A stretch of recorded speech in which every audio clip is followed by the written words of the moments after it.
Good morning, everyone, and welcome today to our next weekend workshop. It's a thrill to have you with us today. My name is Carrie Ramsey, and I'm the project manager for the Weekend Project, and that stands for Women Entrepreneurs Can.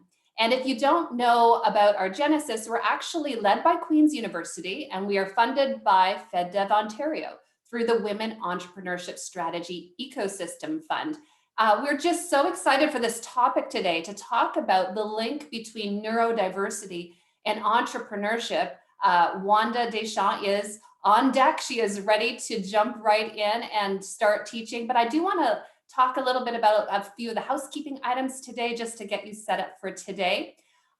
While we get started, why don't you go ahead and just give us a note in the chat about where you're connecting from. We love to find out where you're connecting from geographically, as well. If you have a business, please do let us know what the name of it is. And if you want to drop your Instagram link or Facebook page or LinkedIn account or a website, by all means, please do. We would love to network and connect with you.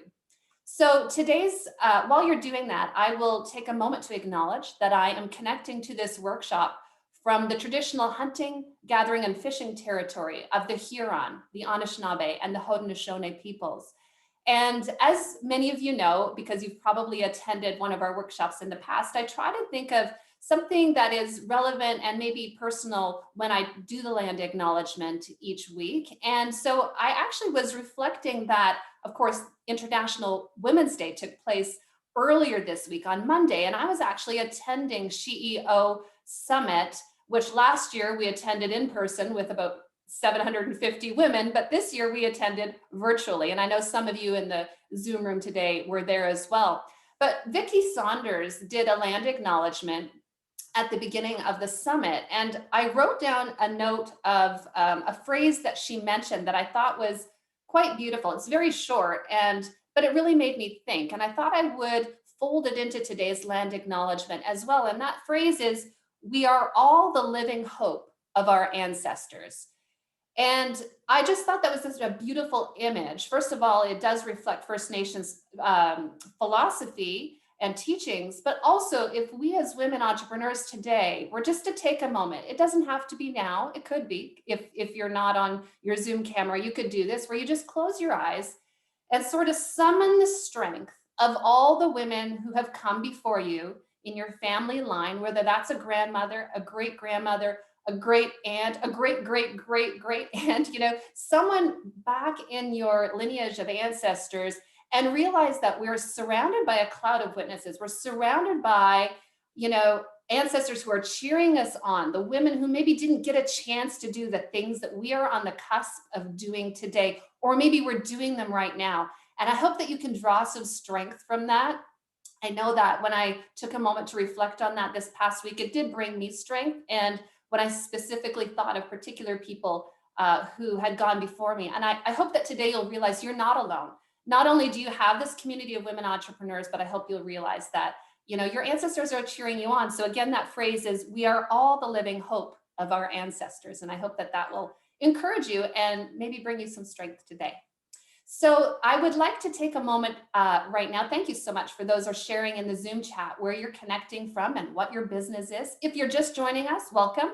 I'm Carrie, and it would be great to have you as well get involved in the Zoom chat. Let us know where you're connecting from and your business name.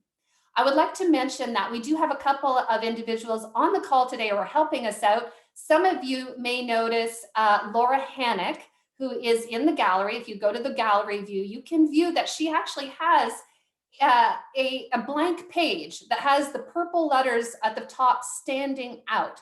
Laura Hannock is our graphic recorder today, and I believe Brandy's on the call today, and others have actually mentioned to me that there is a great value when you have someone graphically record an event, and that just really helps us, when we're talking about neurodiversity today, it gives us a different method of accessing the information and processing it. So welcome to Laura. She's going to be our graphic recorder today.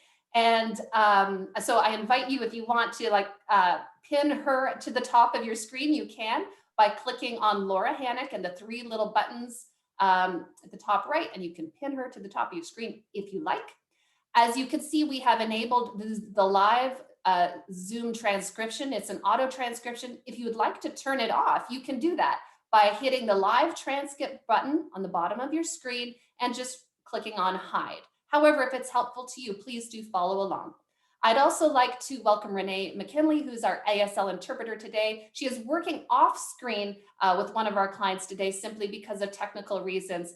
But I would assure you that when this video is posted to our YouTube channel, it will be professionally closed captioned. So we invite you to share it with others who may be interested in this topic today.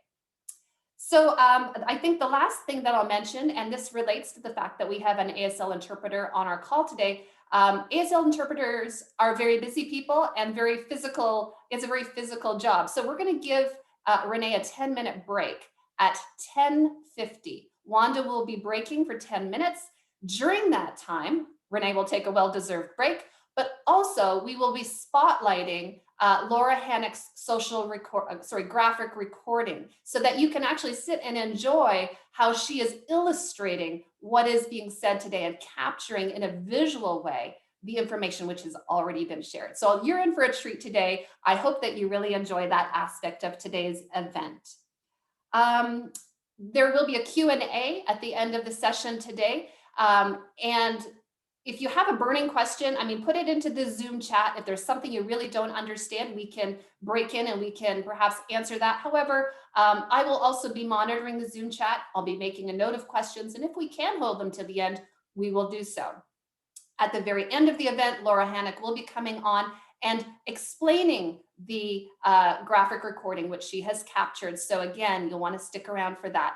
And finally, as a bonus, if you would like a copy of the PDF file of the graphic recording today, which is basically going to be, like I said, a PDF file that we can email to you, I'm going to drop my email into the chat. Of course, today's session, as always, is being recorded. You can also request a copy of the recording, request a copy of the graphic recording, and we would love to get those to you. So thank you so much. I took a little bit more time today just to explain the extra aspects of today's event. But I don't know about you, I'm very excited to jump right in. So without further ado, Wanda, I am pleased to pass you the virtual microphone.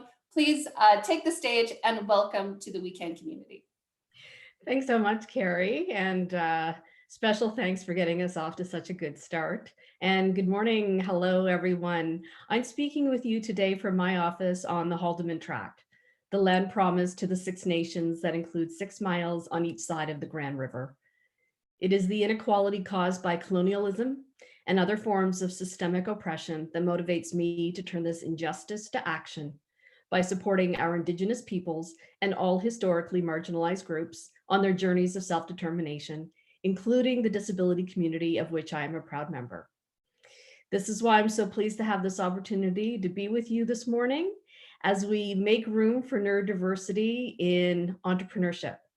And given this is a discussion about neurodiversity, it seemed appropriate to begin with some information about the term neurodiversity.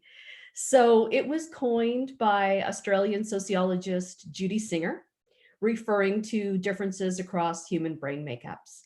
And it includes dyslexia, dyspraxia, autism, and attention deficit and hyperactivity disorder, which we refer to as ADHD. And these differences present most often in the form of social communication and interpersonal relations, appreciating that I'm sure you understand every individual is different and unique, and there is a vast spectrum of characteristics and traits. Estimates are that 1 in 7 individuals worldwide are neurodiverse, which translates into about 15% of the worldwide population. Few other points I'll share with you and asking if you could bear them in mind as we move through our discussion this morning. Individuals can have a dual diagnosis. So for instance, autism and ADHD or autism and dyslexia. Underdiagnosis persists across the spectrum of neurodiversity. So we have reason to believe that 15% statistic that I just shared with you is actually much higher. There is a high level of co-occurring conditions such as depression and anxiety and sensory processing difficulty. And neurodiversity is not limited to any race, ethnicity, or gender. And I'm living proof. because I officially became a member of the neurodiverse population 3.5 years ago when I was diagnosed with autism at age 46. So I was actually a month shy of my 47th birthday. So I received my diagnosis of autism at midlife, which means by the time I received this diagnosis, I had been in the workplace for over 20 years and I was unaware of my different brain makeup. My undiagnosed autism became especially problematic at midlife for several reasons, including we moved twice as a family for career reasons, and I entered senior divisional positions. Here for you is the communique issued by the Faculty of Applied Sciences at the University of Waterloo in the spring of 2015, announcing that I would be joining them that summer. So I joined summer of 2015, and my family and I relocated from Regina to Waterloo. And a little over a year later, so fall 2016, and through the winter of 2017, my mental health deteriorated to the point that it was almost debilitating. And in May 2017, I had a complete breakdown at work. Our younger son was diagnosed with autism on May 24th, 2017. Our older son had been diagnosed when we lived in Regina, so a few years prior. And the day after we received our younger son's diagnosis, I had a previously scheduled doctor's appointment. And I said to my family physician, I think I have it too. And I asked for my own psychological assessment, and things moved very quickly. And as I just mentioned to you, I received my diagnosis the summer of 2017 on July 25th. And here's a quote for you, which was tweeted on World Autism Awareness Day 2020, so April 2nd last year. And it's a quote that was excerpted from my story that ran in Broadview magazine in April for World Autism Awareness Day.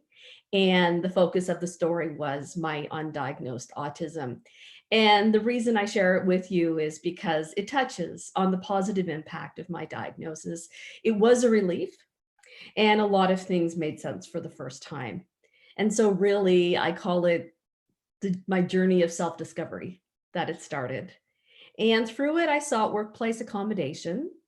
Instead, I eventually lost my job, putting me on a path of committing to life as what I describe as real Wanda. This is living life according to my own values, principles, and choices. And you might be wondering, after I was let go, I could have searched for a position within another organization. I didn't have to become an entrepreneur. However, for several reasons, I decided to pursue the path of entrepreneurship. And I acknowledge that as I was doing this, 2018, a lot of things are happening in women's entrepreneurship in Canada. We're really seeing the pace of women's entrepreneurship accelerating, which is really exciting. So a key part of my life as real Wanda is entrepreneurship. And my firm Liberty Co. has a focus on increasing the participation level of the neurodiverse population in the workforce. And one of the reasons I've dedicated my work to this and advocacy as well, and in a large part, what has brought me here to be with you today is my realization and my deep regret and my desire to change the reality that largely the skills and talents of individuals with autism in the larger neurodiverse population go untapped. And this mirrors the disability population worldwide, which is 1.3 billion. And when we look at the employment picture, it's not where it should be. Far too many either unemployed or underemployed. And as I mentioned, my goal is to bring the neurodiverse population into fuller participation in the workforce, including entrepreneurship as a pathway. And of course, I support this in terms of the broader disability population as well. And here's a picture from my story that was run in Reader's Digest December issue. And it's a modified version of my Broadview story. And the title there is apt, better late than never. While I wish I had been diagnosed with autism earlier in my life, I am grateful that I received my diagnosis in my lifetime. And the article really does explore the challenges that I experienced in the workplace. And keep in mind, as I was challenged in the workplace, I was still one of the lucky ones because I was consistently employed for over 20 years. So to put this in context for you, I pulled this reference from a University of Calgary Public Policy School 2018 study to illustrate the point about the picture for Canadians with developmental disabilities, including autism, and the obstacles in terms of maintaining employment. And those with developmental disabilities face specific barriers. So these are the things that I and other people, a whole league of people are working to change, because this unfortunate reality places a great burden on the individual and, of course, our entire society, which is really unnecessary. So now for some good news. Research. There's more research happening, and the outcomes of research are very telling and very helpful. So here for you is a picture of a research article by Dr. Rob Austin and Dr. Gary Pisano. So Dr. Austin is a professor and researcher at Western University, actually with a focus on neurodiversity employment. And he outlines in this Harvard Business Review article that neurodiversity is actually a competitive advantage, and you can see that in the title. Yes, he and Dr. Pisano, who's a professor of business administration at Harvard, shared that our neurodivergent minds, quote, can bestow special skills in pattern recognition, memory, or mathematics.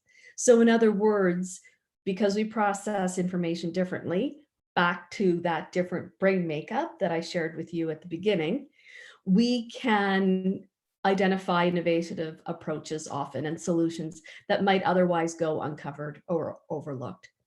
So more employers are recognizing this. More employers are recognizing that we are indeed a hidden and untapped talent pool. And this is just one example. And here's a picture for you of the 60-minute segment that ran last fall entitled Talent on the Spectrum. And there's something about this that I'm zeroing in on, and something that's really important. 1 woman, 4 men, and 1 woman. And this is to highlight for you something that's really important to me, and something that I'm going to move into and cover in more detail, in that neurodiversity, including autism, is still largely considered a male condition and through the male experience by a lot of people. And for a number of reasons, this has to change, including research, including health, including policy, including employment, all these areas. And again, it's an unfortunate reality, but we are making headway. And it's one of the reasons I was really encouraged last year when Janera Nuremberg's book, Divergent Mind, hit the shelves. Look at it, thriving in a world that wasn't designed for you. And that is the reality. When you have a neurodivergent mind, you live in a world that was not designed for you. And her focus is on women, and not as much on the condition, the neurodiverse condition. She looks at various neurodiverse conditions, but her emphasis really is on women. And among the many points she argues that are aligned with my experiences, there is one in particular that I'd like to share with you, and that is, when it comes to women, sensory processing differences are often overlooked, masked, or mistaken for something else entirely. Between a flawed system that focuses on diagnosing younger male populations and the fact that girls are conditioned from a young age to blend in and conform to gender expectations, women often don't learn about their neurological differences until they are adults, if at all. As a result, potentially millions live with undiagnosed or misdiagnosed neurodivergences, and this misidentification leads to depression, anxiety, low self-esteem, and shame. Meanwhile, we all miss out on the gifts their neurodivergent minds have to offer. And I can attest that social conditioning about gender norms and expectations affected me greatly, and definitely in the workplace. And this is something that I'm very, very passionate about. And frankly, I could have devoted my remarks this morning entirely to the social conditioning about gender norms. I'm not, but I could, because it's affected me that much. I'm so passionate about it. And it's an area that I really hope that we can work together and change. So due to my autism, I have a number of personality traits that have been traditionally and still are really typically considered male. A quote for you from my Broadview magazine story about the impact of gender-based biases and expectations in the workplace, to give you a sense.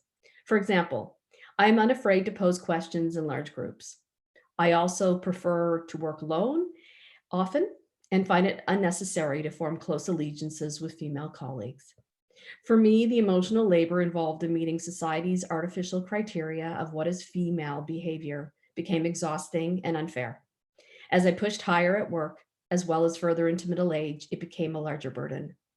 The effects of camouflaging as a means to soften or conceal my male-like characteristics accumulated to the point that I was fatigued, angry, and resentful. At the same time, I increasingly felt shunned and isolated, especially by other women. And I'm not alone. I know that now. I felt alone for a long time, but I know that I'm not alone. And again, good news. Research. There's more research happening about these topics. And to illustrate for you, here's Dr. Rene Mckinley, clinician scientist at the Israeli Adult Neurodevelopmental Center. And here she is in the middle of this picture. And Dr. Mckinley is at the Center for Addiction and Mental Health in Toronto. And Center Director, Dr. Yona Lunsky, is on the right here in this picture. Dr. Mckinley and some of her colleagues are looking at the experiences of autistic women in the workplace, and I'm really, really glad that they are.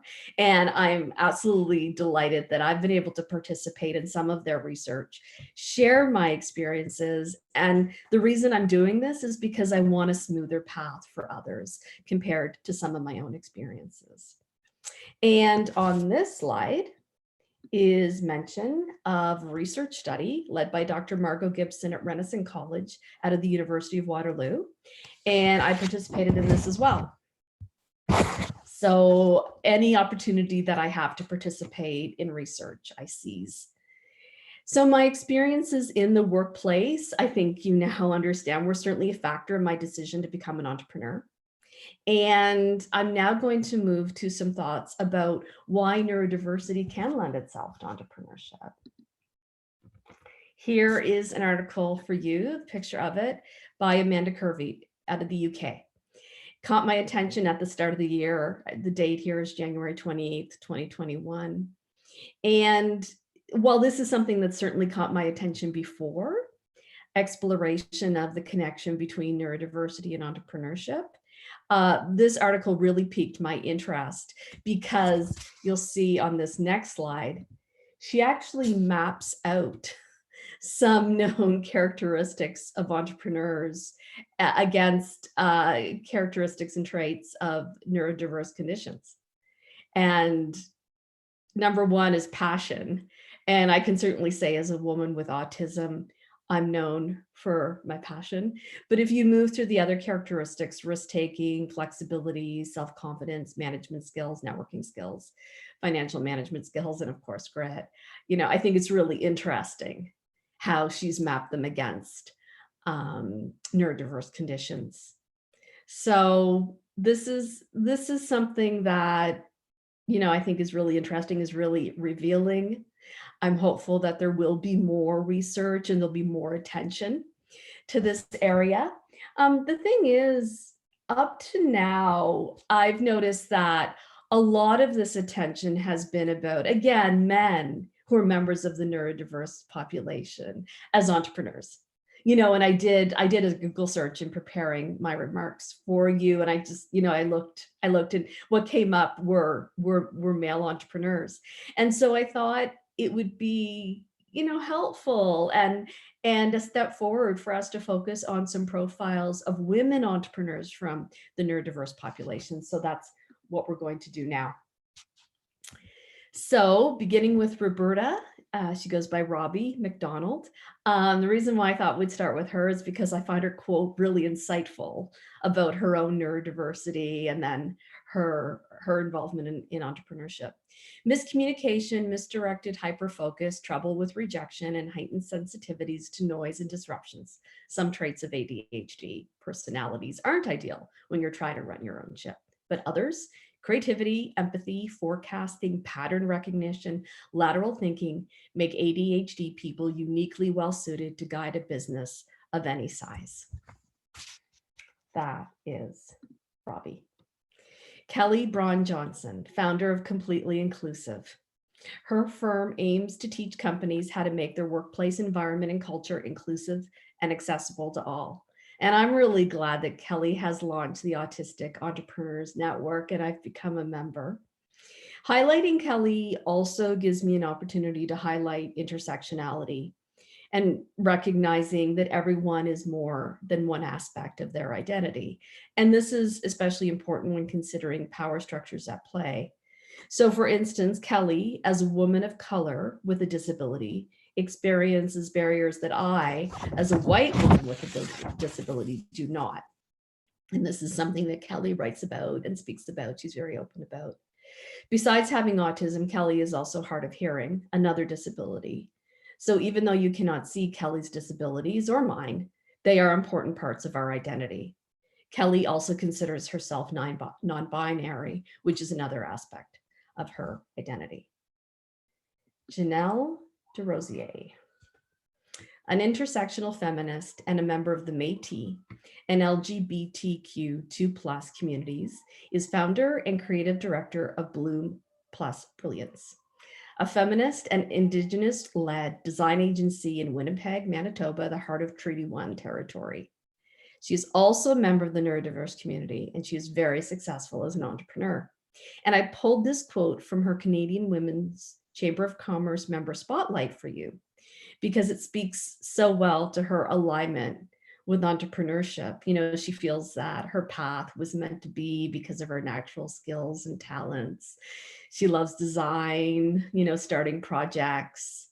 And I was really pleased to see this quote. And Janelle, as I mentioned, is doing really, really well. Sasha Boersma, with autism and ADHD, is the co-founder and producer at Sticky Brain Studios. Since 2013, Sticky Brain Studios has developed 50 games and apps for clients ranging from television broadcasters to health tech to not-for-profits. Another thing that I admire so much about Sasha, and I think is great, is that she defies so many gender stereotypes, including promoting that the largest reported demographic of gamers in the US 2019 is adult women. In addition to responsibilities with Sticky Brain, she has also been a contract faculty member at Centennial College for over 11 years in the Story Arts Center, where she teaches postgraduate courses, including interactive media and marketing for children's media.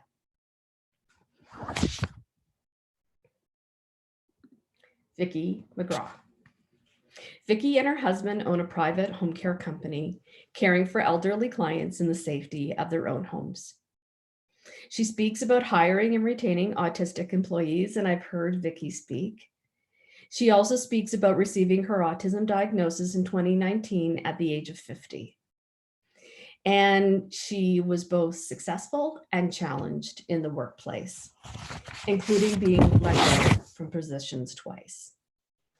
Vicki is also a runner and triathlete, having completed several marathons, half marathons, and triathlons, including half Ironman and full Ironman triathlons. It was actually during a long training ride in 2006, before her not-to-be third Ironman, that Vicki crashed her bicycle, broke some ribs, punctured her lung, and sustained a concussion, and launched her path of self-discovery, resulting in her autism diagnosis. So by showing you these profiles and sharing with you, I'm highlighting the level of diversity within a small group of neurodivergent women entrepreneurs.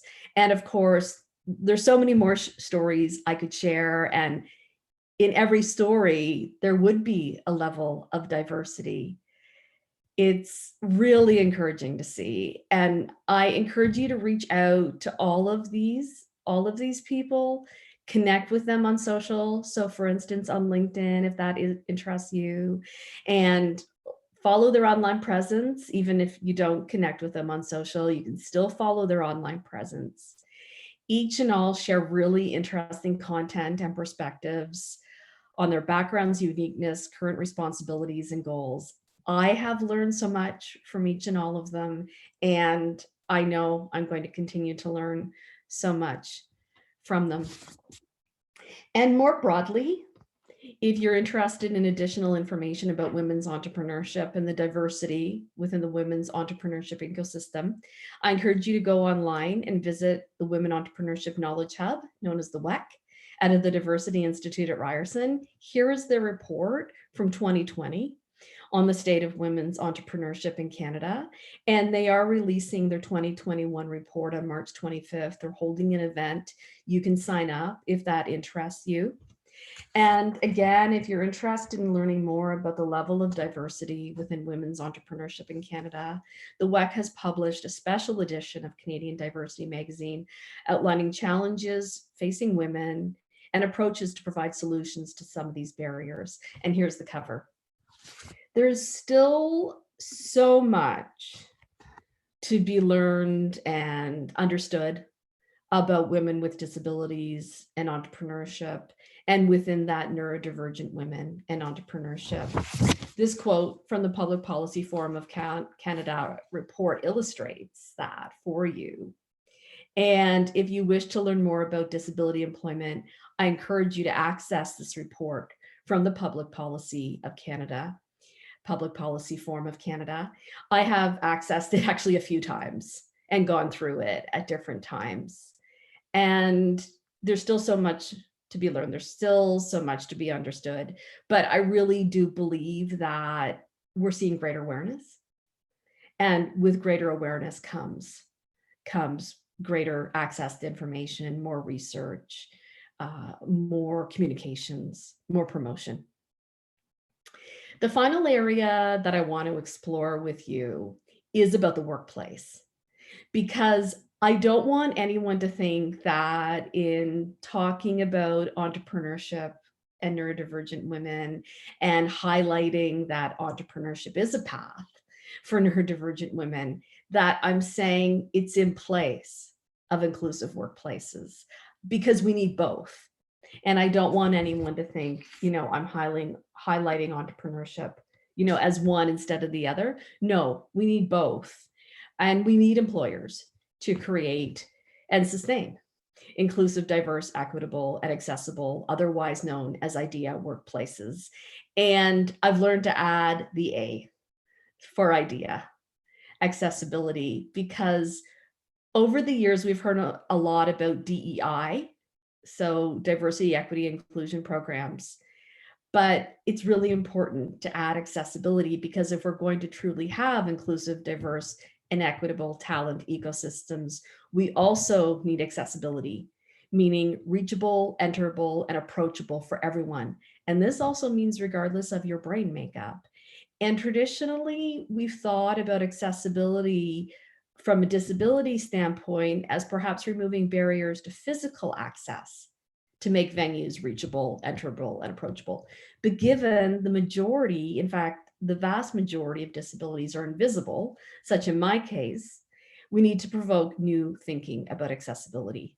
So I highlight for you Rene Mckinley when speaking about accessibility, because the name of her firm is actually Accessibrand. And Accessibrand is a collective of design, marketing, and communications professionals whose lives have been impacted by disability. Beyond providing key services, Jolene, with her own invisible disability, is increasing awareness, acceptance, and helping to reduce the stigma of disability.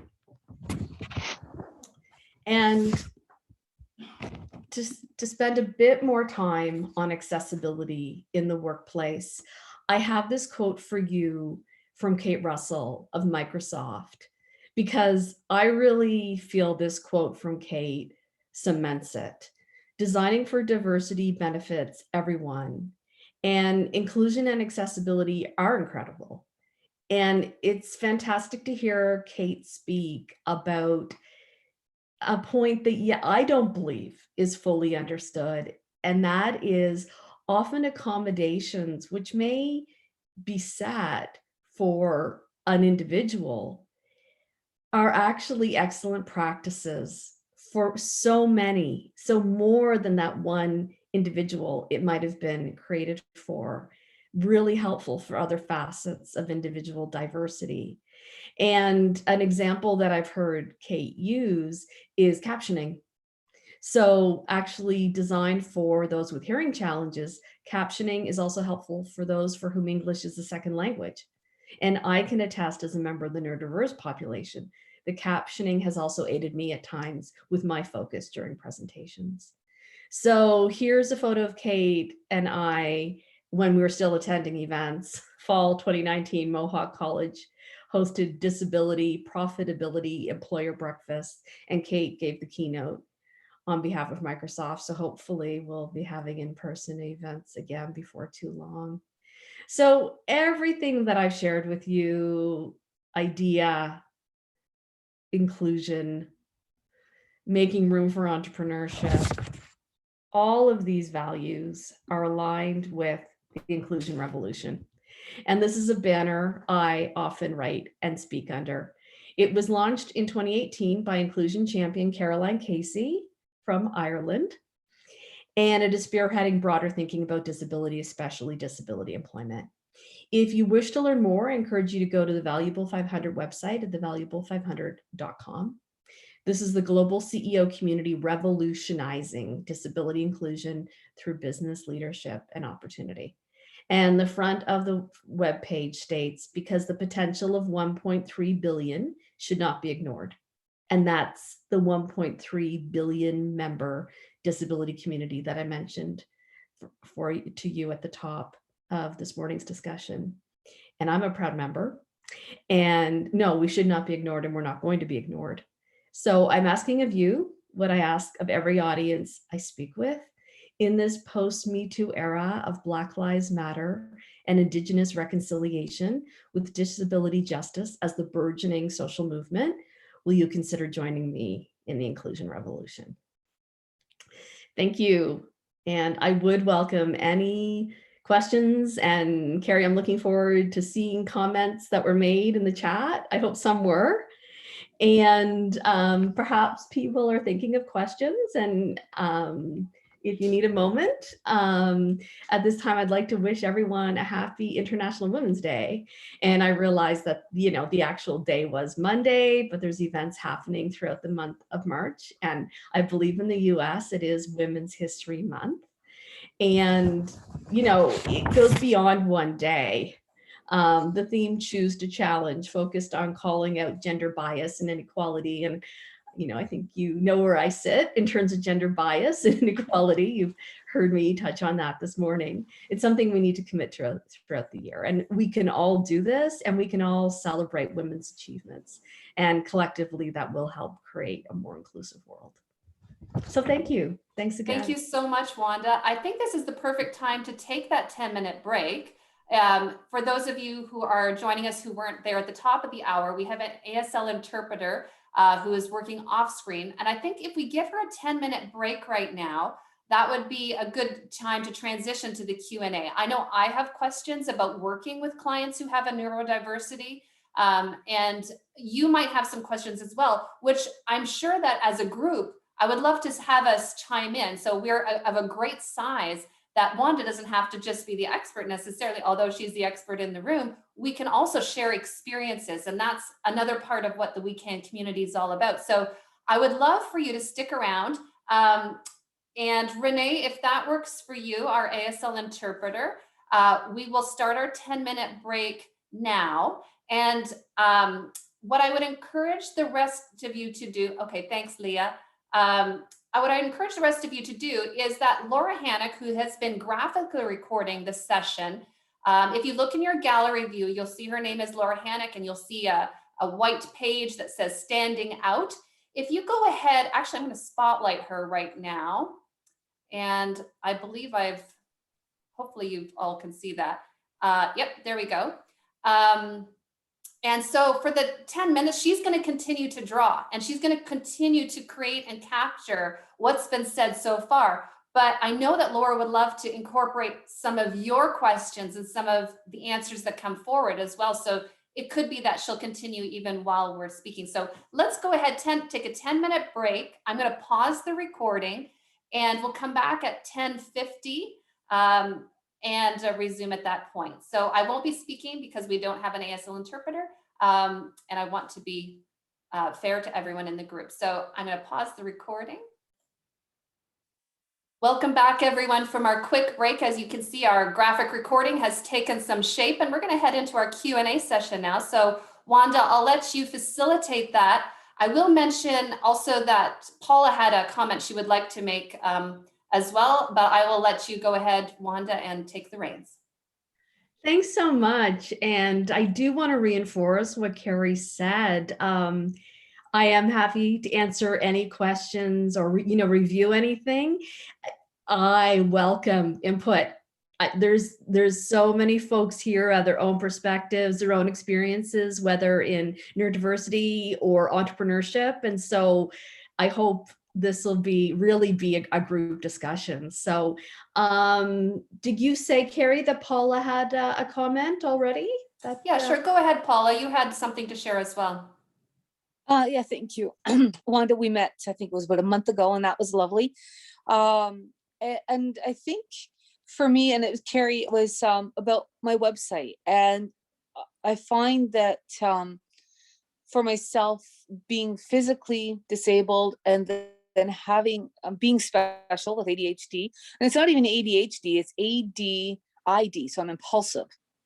So I always try to be very aware of that. And a lot of times it's impulsive with my words. Really thinking before I speak is a key thing. But what happens is, and it came up with my website, is becoming very frustrated of not feeling heard and listened to. Because I'm like, do they understand this and that? And I'm realizing, trying to what it is. So I was glad that I acknowledged, reached out to Carrie, but it's a frustration and it feels like a loop. And it's very hard to get across. I'm like, no, I've put all the thought in how much. So, and that seems to be a resonating topic with myself. And I'm not sure for others, being dyslexic. So Lord love a duck, Irish dyslexic and ADHD makes for I never shut up, and it always ends up in a roundabout conversation, but it's interesting. Oh gosh, don't laugh. I'm just 36 hours before I went in for major surgery, but I'm home. So laughing isn't good, but it just shows that, what I go through, I'm still here. And in this journey of life, it has been very frustrating. And I have found that over the years, it's just strengthened why I need to be an entrepreneur. But applying for jobs and checking off that box saying disabled and what it is has actually been a hindrance. Because that box is there, but from my experience, don't check it off. Mm-hmm. Because when I did, it ended up coming back to royally bite me in the butt. And I think I spoke about it before in another meeting. So breaking down this barrier of me too, like, really? Like, so, and just sharing that. And I think one thing that I've really come to realize through the We Can project and program is that speaking about it. Mm-hmm. I think it comes into the original purpose of the Me is actually putting words to it and faces to it. So thank you, Wanda, for coming out and saying that you are who you are. This is who I am. And if others can't handle it, it's their issue. And I think if more of us do this with our specialness, then it'll give voices, and maybe we can be heard in that way, that it's not a negative, that it's a positive, and hey, pay attention to us. I do mention, thank you, Paula, in the articles that I wrote, self-awareness, I believe, is the greatest gift that you can give yourself. So I am more aware. I mean, obviously the diagnosis was a huge factor in that. Yes. But beyond the diagnosis, processing it, I'm just generally more aware. And I say I'm more aware of myself inside and outside autism. Yeah. And I do adapt. I do constantly have to adapt. it's not a world that's designed for neurodiversity. That's why, I do promote Janera Nuremberg's book when I can, because it speaks so well to that. On the other hand, it got to the point that I said, actually, when I was still working, I've always changed, I've always modified, I've always adapted, I've always sought and taken into account feedback. And I've followed that feedback. But it's at the point now, if we're talking about fundamentally changing Wanda, that's difficult. And that's when I realized, okay, I'm going on a different path. And entrepreneurship is the right path for me right now. It might not be forever. And I'm asked about that. Some people ask me, Wanda, do you see yourself going back into an organizational position at any point? And I say, well, never say never. I can say, though, to your point, Paula, about workplaces, I'm only ever going to go back in the workplace if it's a position about disability. That's great. And if it's not 100%, it's, there's an emphasis on disability and it's about idea. And it's going to be eyes wide open on both sides. My employer will know. Autism, of course, I'm an advocate. So yeah, self-discovery. I mean, wish I had got there earlier than 47, but I got there in my life. You did. Something I knew I completely forgot what my question was. Do you ever get tired? Because I get tired. It just gets so tiring to try to explain, but you're not putting the words together properly. I know for myself, it's exhausting. Yeah. And I talk about that in the Reader's Digest article.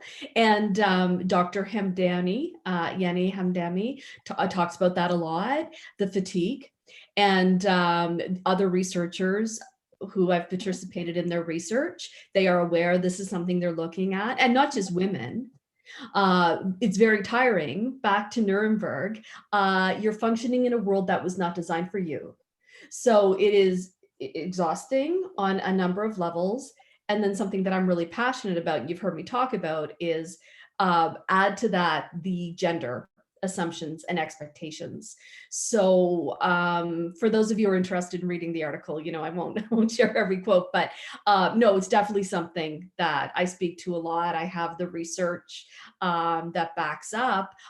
This is why it's crucial. We need more diagnosis. And we need the right diagnosis, because this isn't sustainable. The mental health crisis point that a lot of women with neurodiverse conditions are experiencing by midlife because of this cumulative effect. So yeah, it's tiring. I manage it every day. Yeah. So I have a question, and I just meant a note in the chat. If anyone would like to also chime in, do just put like a note so that we know to call on you next. It might be easier. I just had a question from the point of view of someone who works with a very wide range of hundreds of different clients.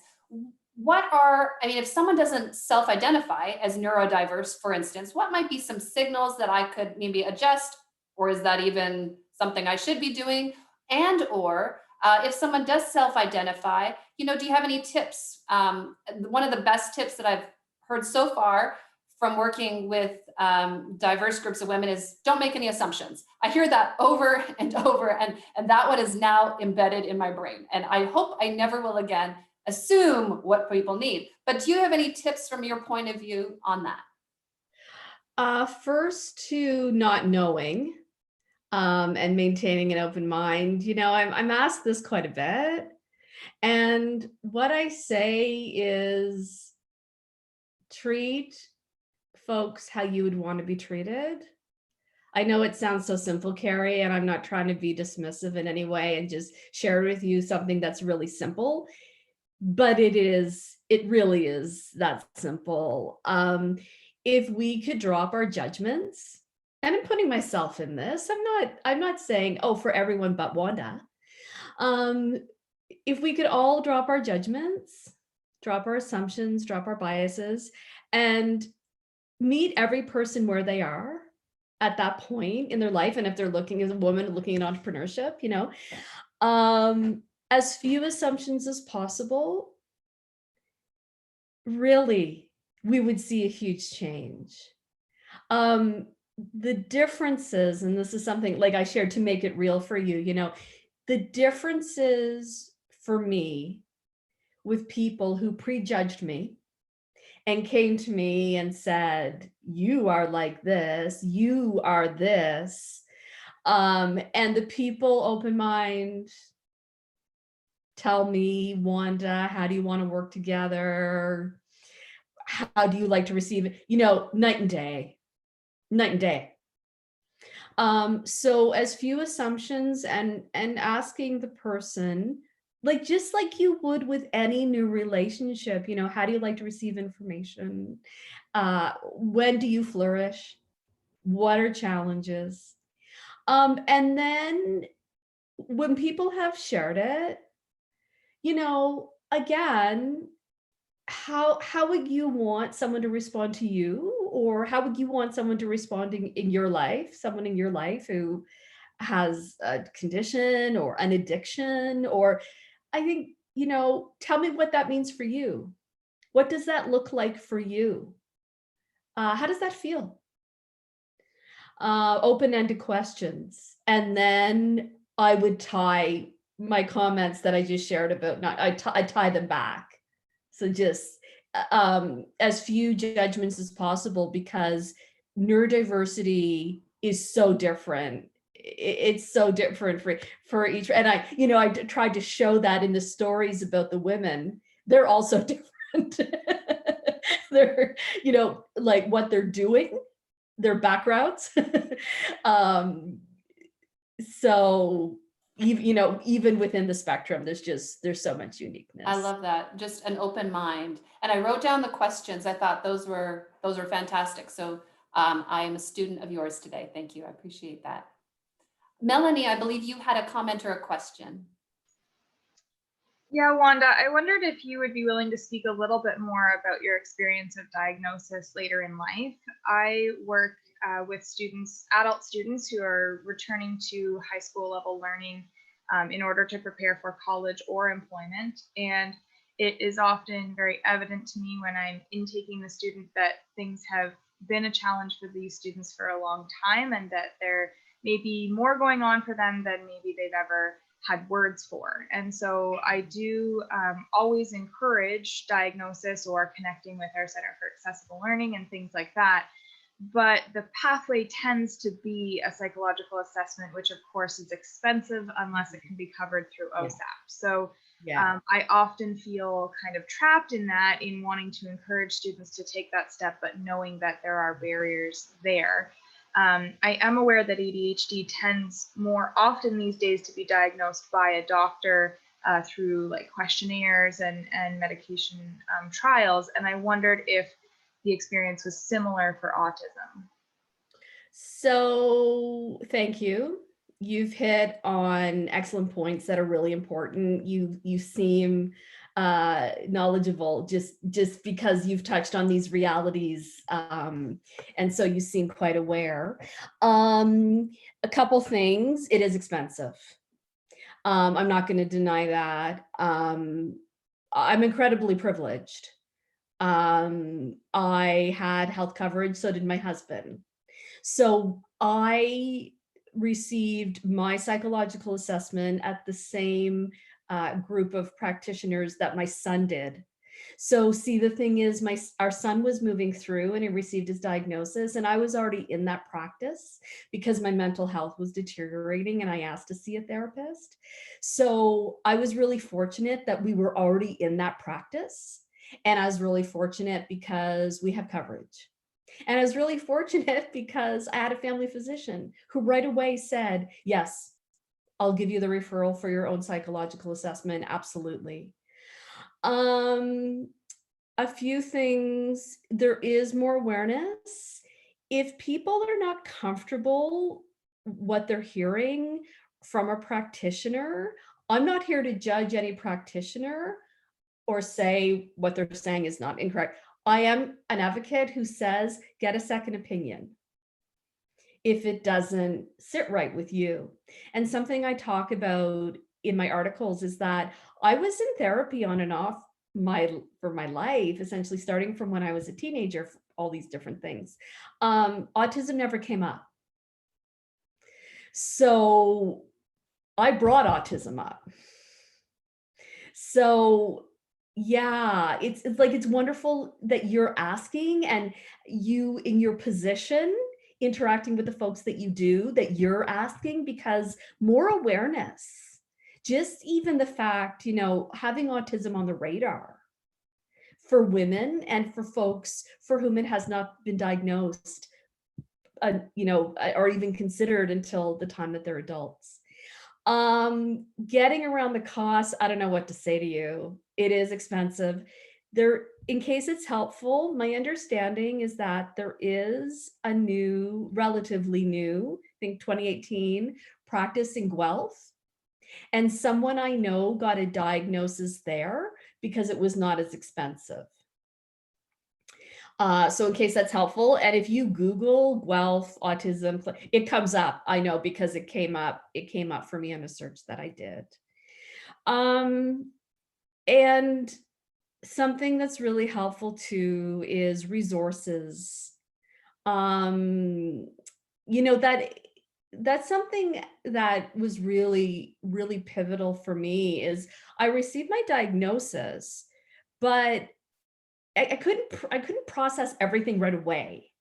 And then I read Jennifer Cook's book, Autism in Heels, about not being diagnosed with autism as a woman until adulthood. And wow, it was very, very insightful and clarifying to read a woman's story who had experienced so many things that I had, in general ways, the misunderstandings, the challenges in communication. And so books, interviews, podcasts, there's more out there now. And I'd say, there's quality out there. I hope that's helpful. There's so much more I could say. The cost is a reality. If I could change it, I would, and have diagnosis, psychological assessment. So, and just finally, the actual tools for the assessment. So they're standard diagnostic tools. So questionnaires that I completed, my husband completed, and then tests that I went through with my psychologist. And got my diagnosis. For anyone who's interested, Autism Canada, you can go on their website and they have questions from the questionnaire, from one of the questionnaires, one of the standardized tools. I tried to touch on everything, Melanie. It's a huge topic. Like a bit of everything. I appreciate that a lot. Just to clarify, what category in your insurance did it fall under? Like, is there like a mental health category? Psychological. Okay. Psychological, there was testing. And then I had been using the benefits that we have for counseling. So because I was still, during my psychological assessment, I was still in therapy with another practitioner in the same practice, because of my mental health issues that I was experiencing. So thank you so much. That's really helpful. It is deductible on income tax for those who do not have coverage, or we maxed out our coverage and then we're able to deduct on income tax the balance, like not get the balance back, but apply it to our income tax. Yeah. Okay. Great resources. Great question, Melanie. And I've been looking in the Zoom chat. There have been some podcasts, some books. Right. We're trying to post links to different groups. I've seen so much. So do get a chance to go back into the chat and take a look there. Brandy, you had a comment or a question, followed by Elizabeth.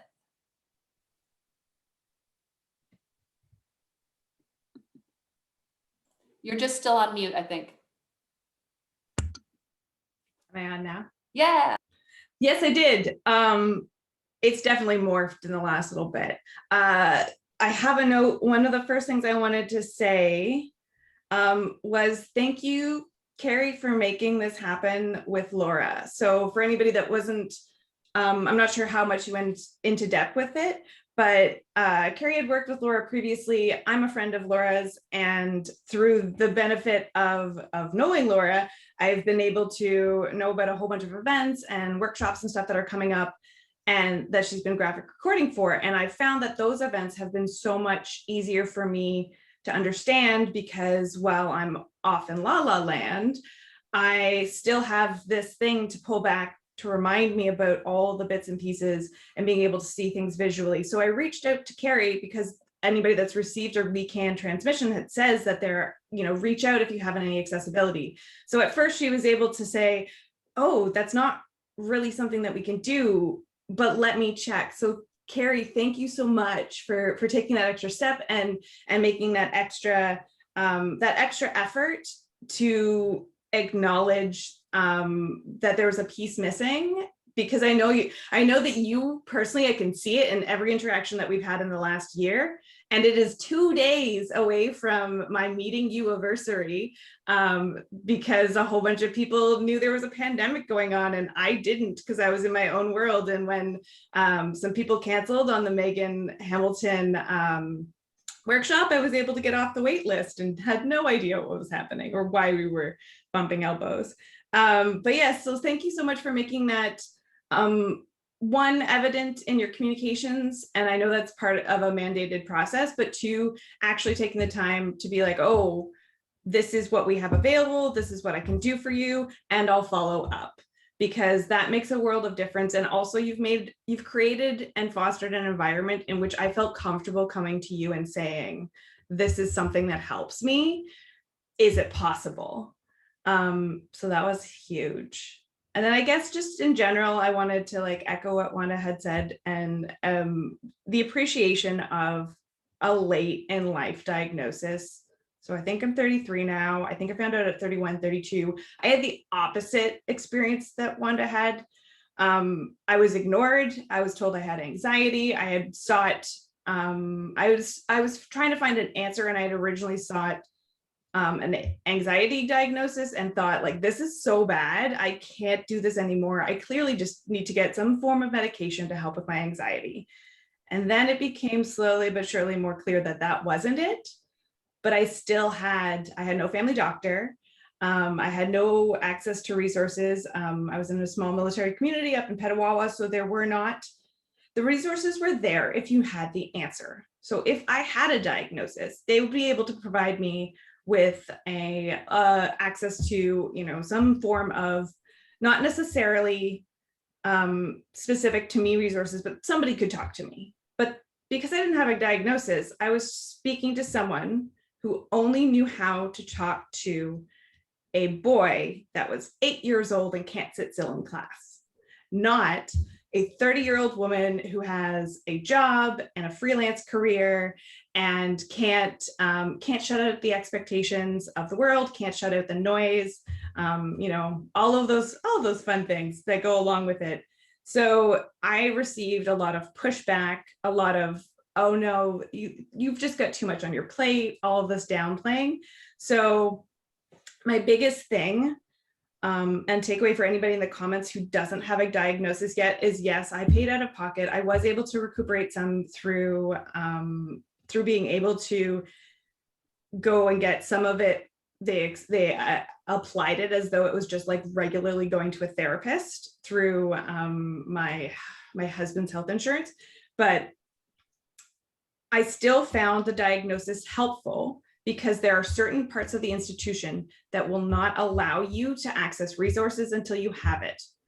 That said, I wouldn't wait for that to start making changes. So one of the things I did is I joined Facebook groups, I looked for information on YouTube, and I started implementing strategies as though they might help, because them helping kind of led me to be like, oh, okay, so one, I feel a little bit more comfortable. And if I didn't have ADHD, it didn't matter that this method still was helpful. It didn't matter that it was, I found it in an ADHD group. It still helps. Why wouldn't I do this? So that was my biggest takeaway for anybody that's been asking in the comments, do I need to have a RX to get into this group or whatever? The majority of these sorts of groups that I found anyway are not going to keep you out without your little tiny tag. They just want you to flourish and to feel comfortable and seen.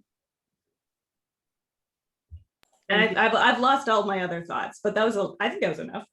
Those are great. Those are great. Absolutely. Absolutely beautiful. Thank you, Brandy, and appreciate the uniqueness and the beauty that you bring to this community as well. Incredible. I'm looking at the time. Elizabeth, you're up next to have a comment or question. And then we're going to go to Laura, and Laura is going to explain the graphic recording. I'm not sure if you can all see it on your screen. I see it spotlighted on mine. I'm hoping that you see a similar thing. If this is someone who's in the future watching on YouTube, because of Zoom recording, you might see nothing at all, but we will make sure that if you request it, we will get you a copy of this. But Elizabeth, go ahead, and then we'll have Laura explain the graphic recording. Thank you, Carrie. Wow, that's the first word I have for this meeting and presentation. Thank you to WeCan for holding the space together to have this conversation. Because when I started struggling with my invisible disability way back 10-12 years ago, these spaces were not there. Brandy, thank you for sharing your story. Laura, thank you for putting my language out there. I understand, and I'm grasping the presentation so much better.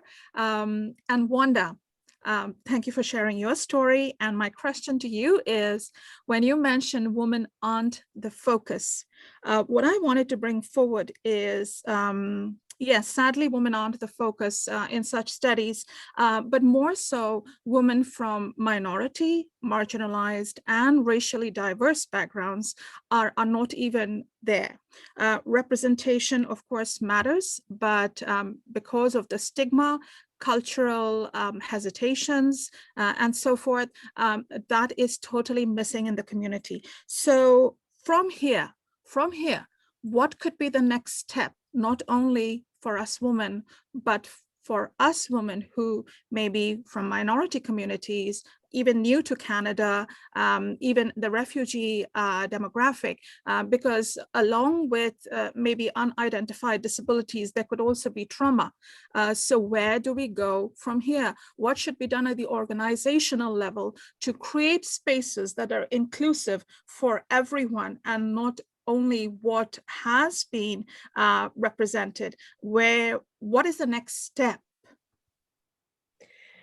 Because of everything you just said, which is bang on, this is why I emphasize diagnosis and research. And every opportunity I can, I participate in research. And I always build research into talks because we have to get those perspectives in there. You're absolutely right. They're not there enough for women. Dig one level deeper. They're not there for white women, not there for racialized women, not there for Indigenous women, not there for refugee women. So research, participation as much as possible, and diagnosis as much as possible, because if we can share more numbers about women within the neurodiverse community, we will change policy. We will change workplaces. We will change post-secondary institutions. This is why when I saw Caroline Casey as part of the panel co-hosting the panel at the World Economic Forum's live streamed in 2019, and it was about in disability employment, I said, Wanda, for you, no longer this is a choice, this is a responsibility. You have to take your incredible privilege and share your story to try to help increase awareness. It can't be on the backs of Black women. It can't be on the backs of Indigenous women. It can't be on the backs of immigrant women. We need to get their stories included in research and influencing policy. But you as a white woman with incredible privilege have to do this. And so that is why I post as much. I posted about a Muslim woman this morning. I am so excited. A Muslim woman about her daughter being diagnosed with autism. So I'm going to say that one more time. A Muslim woman posting about the diagnosis of her daughter. Yay. I wish I could tell you it's going to be overnight. It's not. It's a long horizon. But these are some of the things. There's so much more I could say. I mean, there's so much, like there's, the research article after article about, women have been excluded. And so white women have been excluded, then multiply that by 100. Together, let's make change. Could everyone think after today's session about doing one thing about increasing awareness of women and neurodiversity, and within that, racialized women, Black women, Indigenous women, immigrant women, LGBTQ2+ women, and non-binary individuals? I could go on, Carrie, I won't. I could go on for an hour, I won't. I love it. It's beautiful. And Paula just mentioned in the chat as well, this idea of use me and my journey to help others. And I think it's a beautiful way to look at our experiences and our lives. And sharing your story today, Wanda, has been absolutely incredible. And all those who have participated in this chat, I have pages of notes. But speaking of notes, Laura, I'd love for you to explain to us what you have captured in your graphic recording today. Would you mind putting on your mic and sharing with us? Certainly. I'm just going to take this off project so that I can zoom in. Okay, thank you for having me, and it was a pleasure to graphic record this today. And kind of following along with Wanda's talk, illustrating the differences with neurodiversity and how it can be a piece that is missing for a lot of folks, and how when there is not enough neurodiversity in the workplace and barriers are created. But on a positive note, we're learning, more research and participation is needed. There's a lot of male, presence in the diagnosis that exist. And there's a lot of male-like characteristics, and women aren't in the focus and deal with a lot of issues like misdiagnosis and underdiagnosis. And I created this Venn diagram of, entrepreneur traits and neurodiverse traits are very similar and very beneficial. And covering that there's so many success stories of women out there, and to reach out, read those books, listen to those podcasts to learn more, and how self-awareness is or discovery is the greatest gift you can give yourself, and spreading awareness for the community. Things we can take away today is never assume, ask people what challenges they're dealing with and what makes them flourish, and be sure to listen, and treat others how you would like to be treated, or I liked in the chat, or how they would want to be treated, and to find our community. Yeah. Fantastic. I love it. Too. The talent in this group just boggles my mind all the time. So I just put a final note into the chat. Just a reminder, if you do want a PDF copy, and Laura, it is a PDF, correct? Yeah, it will be. Okay, and it won't be today, right? Because I think you have to work on some things. You usually take it away for a little bit. Yeah, fix some spelling errors.